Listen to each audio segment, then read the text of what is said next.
Hi, David Paul here again, and what's this video about? Where am I and what am I up to? Well, I'm here at Fleetwood Marina, and that there is my Jaguar, an old car but nice, and it's full of stuff. And why is that? Because of my present living situation.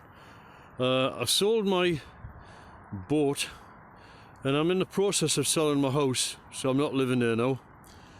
And that's the large boat that I was renovating. I renovated it and sold it.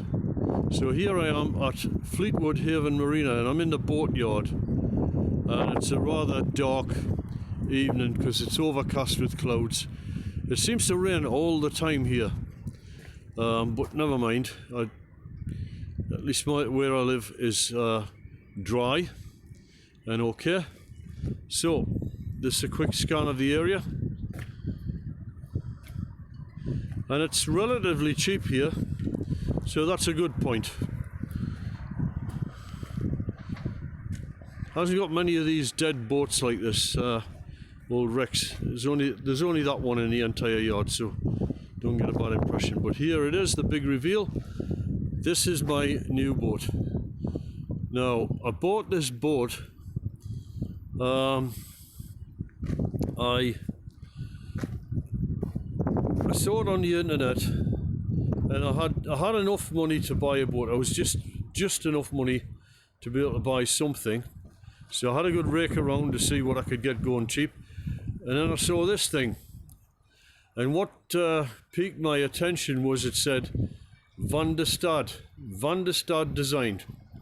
So what's good about that? Well, Van der Stad is one of these boat design sort of geniuses. Andy was Dutch, which is always a good thing when it comes to boats. And his boats are kind of noted for being quick, you know. No matter what he made, it went fast, you know, for the thing that it was. So I guess if this guy, even if he made like a tug or something, it would be fast.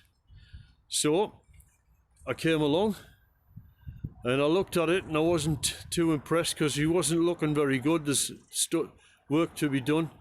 I think you would call this borderline a project boat. It's all there, but there's a lot of work to be done.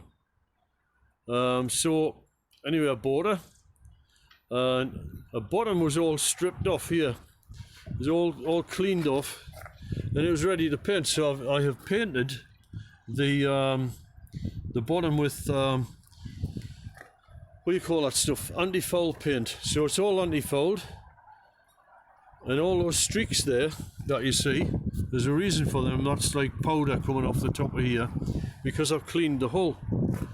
Now I've got some special hull cleaner, which is a very fine abrasive, and I had a bit clean of it, and it's £18 a bottle. And I thought, what is this stuff? It's nothing special. It's like Jif or something, you know, like Jif is now renamed Sif. It's a sort of bathroom type cleaner. And I tried it. I tried the Sif, and I found it didn't make any difference. And it's really, really smooth. It's come up really, really smooth. It's incredibly smooth surface that. So I cannot find any fault with that. There's a fine amount of dust which is washed off with the rain. And I'm going to wax this, and then that will be done. This here blue stripe is going to come off, and that will be replaced by red. So it'll be a big long red stripe along there, which I'm going to hand paint myself. I tried looking for tapes all over the place, and I couldn't find the right stuff, and I thought, stuff it, I'm just going to paint it myself, because that one's painted on, I think. Anyway, that's all got to be scraped off. The name of this boat is Joint Affair, and she's now renamed under my ownership as Beloved Country, and there's a reason for that. My very first boat was called Bayang Magiliw, which means, in Tagalog, Filipino, means beloved country. So I thought this here project is about more than just one country. It's kind of a pilgrimage, which I will post up on my videos later on, and I'll talk more about that, but it concerns a number of countries and a number of ideas, and it's a pilgrimage about those countries. So, beloved countries, not specific to just one, it's related to these countries and the connection that there is between them.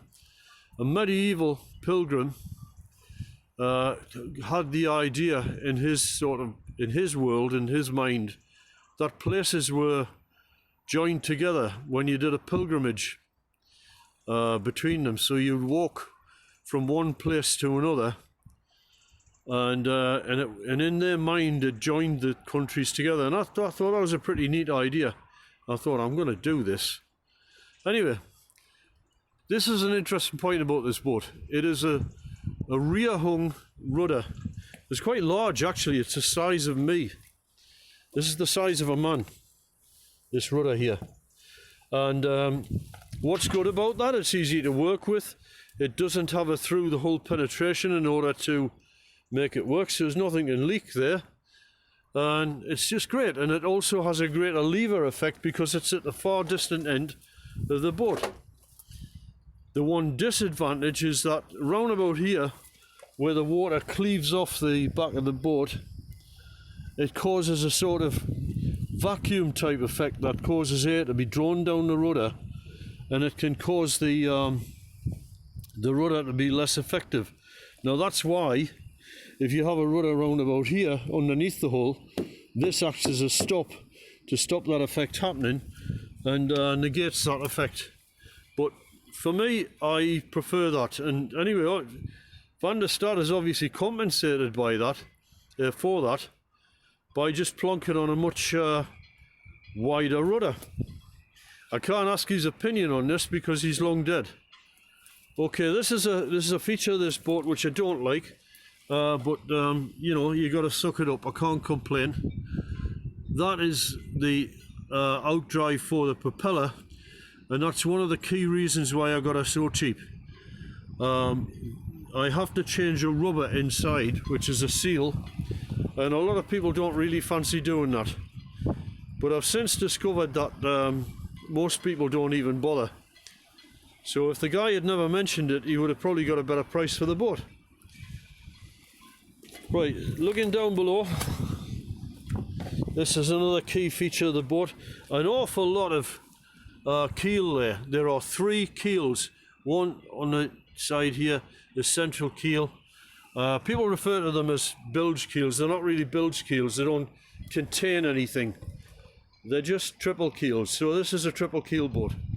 And you might just be able to see the other keel at the front there. What's great about that is, well, basically it's the fact that if you run aground or you decide to pull up on the beach, you can kind of just park her on the beach and she'll stand there upright and she'll be just fine.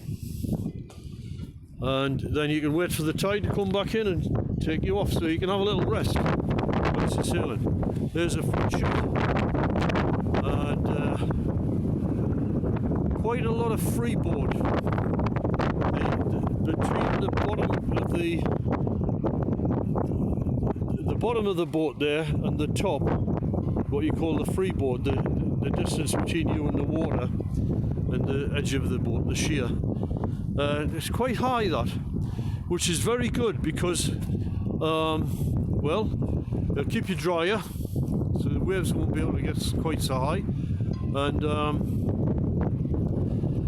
it also means that if you get knocked down, if you get pushed over onto your side by waves or anything, she'll really right herself very well, and if you get rolled, she'll come up again. And it's just at this very second that I actually noticed. You know, I have noticed it, but I didn't really think about that little feature, you know, because that is a really good thing. Right, let's go up and have a look inside. Now, the reason why I'm making this video is because this is the sort of ground zero position of the boat. I've chucked out a lot of rubbish and stuff, but she's a mess, you know, and so from this point on, we're now going, sort of improving and getting better uphill. Oh, the quality is going to get better. Okay, let's look at this down there. This cockpit, it's a very large cockpit, and somebody remarked, they said, "Oh, a good cockpit." Well, I'm not sure cockpits are really a good thing anyway. But anyway, she's got a cockpit and it's big, plenty of space for lots of people sitting out in the sun and so on. But the problem with cockpits is that if you get a stern wave, a wave flies over the top. There's about 3 cubic meters of water in there. The boat is 3 tons, so you're now going to take on 3 tons of water in the boat as a result of having that cockpit. So when I push out to sea in this thing on my own, I'm going to fill this cockpit with flotation, probably sort of jerry can type containers like that thing over there, or other stuff. Right, it's full of rubbish, and the reason why is because this is stuff I've taken out the boat and put out here. I've got my beer out here because it keeps it very cold. You know, I don't have a refrigerator, and I have the odd beer, so it keeps it nice and cold for me. Nice curvature. I don't like boats with that where they go straight and then turn into a sort of wedge at the front. I like this, it's good. The mast is down. This is a big problem to me because I've got to put the mast back up again. And there's always a nagging thought in your mind, will all the bits be there? But I feel quite sure that everything is here actually. So you will notice that there's a lot of growth of algae and stuff and muck. This is always a good thing on a boat. If you buy a boat which is dirty, it puts the price down, and all you got to do is wash it. This deck is a bit scruffy looking, but I've cleaned it, and it's gonna get better when I clean it again, and then I'm going to paint it. It doesn't have that gripper material. What it has instead is this molded into the hull sort of diamond shape. And in a really old review of this boat, it was commented on that they thought when this got wet it might be slippery. However, I'm going to sort that problem out because I'm painting it with proper deck paint, anti-slip deck paint, which I've already got. Sliding hatch. My last boat, Jesus cares, my last boat didn't have one of these sliding hatches. This is a really good feature because it makes it so much easier to get in and out of the boat. So that's a good thing. I haven't mentioned what the type of boat this is. It's a Prospect 900. There are very, very few videos on YouTube about Prospect 900s. I don't think there are many of them around. But anyway, that's what she is, a Prospect 900 with the triple keel version, not the drop keel. And she is 29 feet long overall. So unfortunately it's gone dark outside because there's rain and everything, and I'm now having to do this video by light, with an electric light.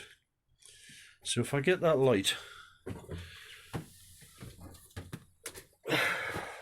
scan it round. Okay, a normal Prospect 900 would have this sort of seating arrangement with the capability of putting a bed here and so on. Well, the old guy who had this, he had it all completely messed up. He had put cupboards here, which I've taken out, and I was going to reset against the wall, and then I just slung them. I thought, no, I don't like them. It's all more mass, more weight on the boat, and it's weight up a height. So you don't really want that. You don't want that at all. Unnecessary, non-structural weight. So anyway, I've just noticed my battery's starting to die, so I better start talking faster or something. Anyway, this arrangement here is messed up because he chucked away some cushions or something like that, but what's left of it, I've managed to sort of put together a bed for temporarily here of these cushions pushed in, and that'll do for now. But I've got on order, I've got a small double mattress to go here, and I've got some ingenious plans as to making it sort of narrower by pushing it into the wall here. This is all non-structural, so I can put a slot in there and slide her in. There's a sort of like cave-like box there, which is an ice box for keeping whatever you want to keep cool in there. There's no refrigerator on this boat, and there never will be. Maybe I may have a solar one yet. This is not very good design. It's for the plates and things here, and it got all this sort of structure in here which takes up space. There's space wasted here by this internal structure here. Loads of space there wasted. Loads of space over there wasted. Voids all over the place. And when I saw this, I thought, oh man, what a waste. But I always like take something positive from these things. Like this thing here is just empty space. So I thought, cunning plan. Okay. Yes, I've lost all this space, but what if I fill all that space with flotation? So if I ever sink, it should be unsinkable, like a life raft, like these lifeboats. I did a video of that, converting a lifeboat, and they're normally filled with this polyurethane foam stuff. This is a pipe berth, and it had a bench on top of here, which is a sort of kitchen preparation area, but it's far too big. It's completely unnecessary to make a simple meal. So what I've done is I got rid of it, and there's the original cooker, which I've got to clean yet. Bought this T-foil induction cooker because I have electricity here rather than gas. I don't like gas on boats. At the minute I'm having to balance pans all over the place until I get this completed. So the plan here is I'm going to have probably a bench that goes across here, so that when you're not cooking you can put that bench over and it's gone. And then on this part I'm going to have a top over the top of here so that you can do food preparation and stuff. Then afterwards you can use the sink and put it in there. That sink all needs completely cleaning and so on. So anyway, that'll be the cooking area, and that'll be as much as I need to use. At the back here there were these cupboards which filled all this space, and I've got rid of it because I don't like cupboards. I don't see the need on a boat to hide everything away. It's kind of like a boat is a very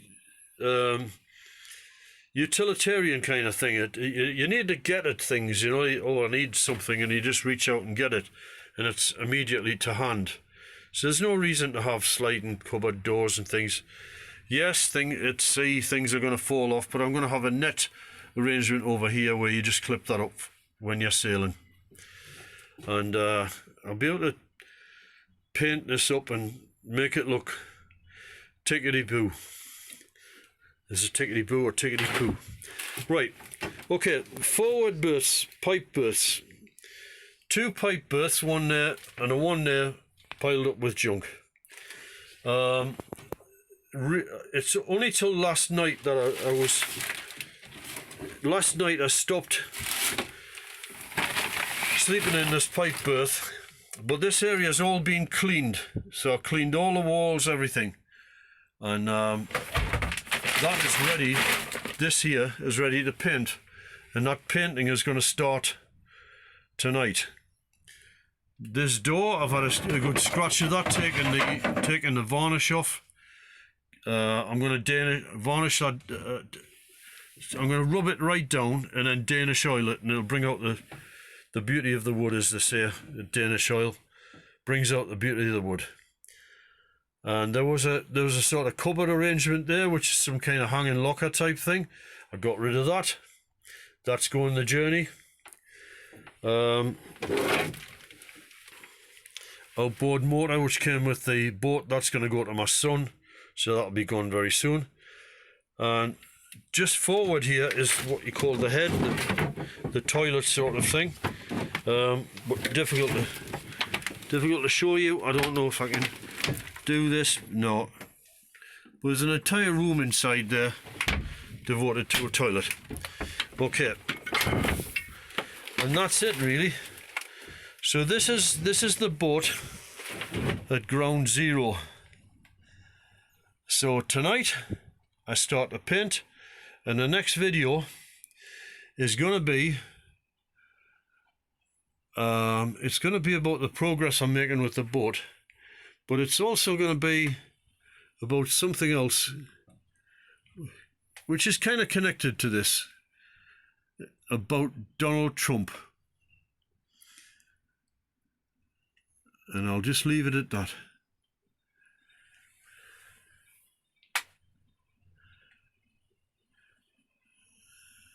In case you're wondering, I'm a big fan of Donald Trump.